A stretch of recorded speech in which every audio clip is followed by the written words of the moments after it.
નમસ્કાર ખેડૂત મિત્રો, હું બોમ્બે સુપર વતી પલક સાવલિયા આપ સૌનું હાર્દિક સ્વાગત કરું છું।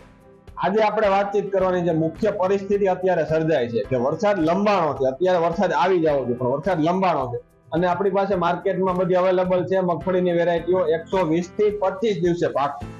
પણ આ વરસાદ જો હજી લંબાશે તો વાવવી આપણે અત્યારે શક્ય નથી, કારણ કે પાછળ સમય ખેંચાઈ જાય, બીજી સિઝન લેવામાં વારો ન આવે। અત્યારે સમયને અનુસરીને આપણે જોઈએ તો આપણી પાસે બોમ્બે સુપર સીડ્સ પાસે બે વેરાયટી છે મગફળીની, એક કસ્તુરી 9 કરીને અને એક SB 11 કરીને। એ પોતે 95 થી 100 દિવસમાં કમ્પ્લીટ પાકી જાય છે।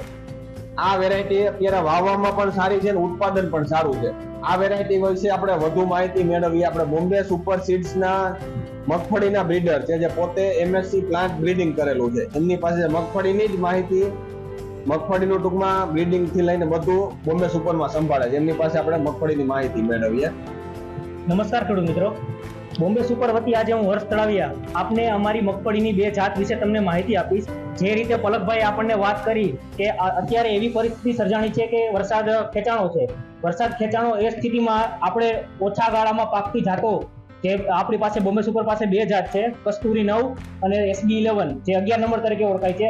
હવે આ સમયમાં આપણે જો ખેડૂત મિત્રોને વરસાદ ખેંચાણો ત્યારે વાવેતર કરવા માટે કોઈ ઉત્તમ જાત હોય તો આપણી પાસે આ બે બોમ્બે સુપર આપણી પાસે બે જાત લઈને આવ્યું છે। એમાંથી આપણે જો વાત કરીએ તો કસ્તુરી 9 નંબર, તો 9 નંબરના દાણાની એક ઓળખ છે કે 9 નંબરનો દાણો આપણને થોડો જાંબલી કલર જેવો જોવા મળે છે અને 11 નંબરની વાત કરીએ તો તે મીડિયમ થી થોડોક નાની સાઈઝ ધરાવે છે દાણાનો। હવે બીજના દરની વાત કરીએ આપણે તો ઘણા ખેડૂત મિત્રોનો પ્રશ્ન હોય છે કે મારે બીજ દર શું રાખવો, આપણી જમીનમાં બીજ દર શું રાખવો, તો એની માટે મારી એક ખાસ ભલામણ છે। જો જે ખેડૂત મિત્રોની જમીન આછી હોય અથવા તો પાતળી હોય એ ખેડૂત મિત્રોને બીજ દરમાં થોડોક બીજ દર વધારે રાખવો, કારણ કે તેમાં કેવું થાય છે કે ઘણા દાણા ઉગી નથી શકતા જમીન આછી અથવા પાતળી હોવાના કારણે। તો એ માટે ખેડૂતોને બીજ દર આપણે 16 ગુઠાની એક વીઘો 16 ગુઠાનો આપણો વીઘો થાય એમાં આપણે 25 કિલોની ભલામણ કરીએ છીએ। હવે ઘણી જમીન એવી હોય છે ખેડૂત મિત્રોએ છાણિયું ખાતર નાખેલું હોય છે ખેતરમાં, જો છાણિયું ખાતર વધારે થઈ જાય તો એ કિસ્સામાં શું થાય છે કે આપણે મગફળી તૈયાર થઈ જાય 15-20 દિવસની થઈ જાય મગફળી, એમાં મૂળની અંદર આપણે ફૂગ આવે છે મગફળીમાં, એ છાણિયું ખાતર ભરેલું હોય એના કારણે। તો એ માટે આપણે શું કરીશું કે આપણે બીજ દર થોડો વધારે રાખીશું જેથી આપણે મગફળીની અંદર ખાલા ના પડે।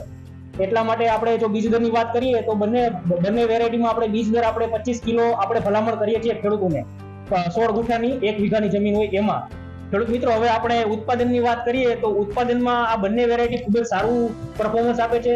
SB 11 અને કસ્તુરી 9 બંને વેરાયટીનું આપણે ઉત્પાદન જોઈએ તો એક વીઘાની અંદર 25 થી 30 મણ જેવું થાય છે, જે ખૂબ જ સરસ છે। ટૂંકા ગાળામાં જો વધારે ઉત્પાદન આપતી જાત હોય તો બોમ્બે સુપર પાસે આપણે આ બંને જાત છે। તો ખેડૂત મિત્રોને હું ભલામણ કરું છું કે આ બંને જાતનું વાવેતર અત્યારે કરવું જોઈએ।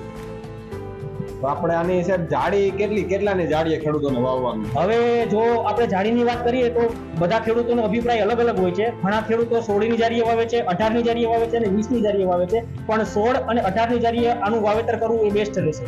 બરોબર, 16 થી 18ની જાડીએ બને મિનિમમ કેટલા દિવસ તો લેશે જ ઉગવામાં? ટૂંકમાં આખું મગફળીનો પાક નીકળી જવાના બંને વેરાયટી 95 થી 100 દિવસ સુધીનો સમય લેશે। તો અત્યારે પરફેક્ટ વેરાયટી છે, વરસાદ મોડો થયો ને અત્યારે બધાને શું 120 થી 25 દિવસ વેરાયટી વાળી જાત માર્કેટમાં છે। તો આ બોમ્બે સુપરની આપણી કસ્તુરી 9 અને SB 11 પરફેક્ટ જાત ગણાય, બરોબર।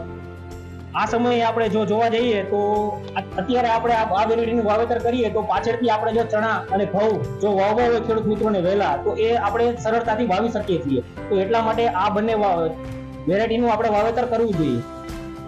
બરોબર, હર્ષભાઈ તમારો ખૂબ ખૂબ આભાર ખેડૂતોને આપણે આ માહિતી આપવા બદલ, આભાર।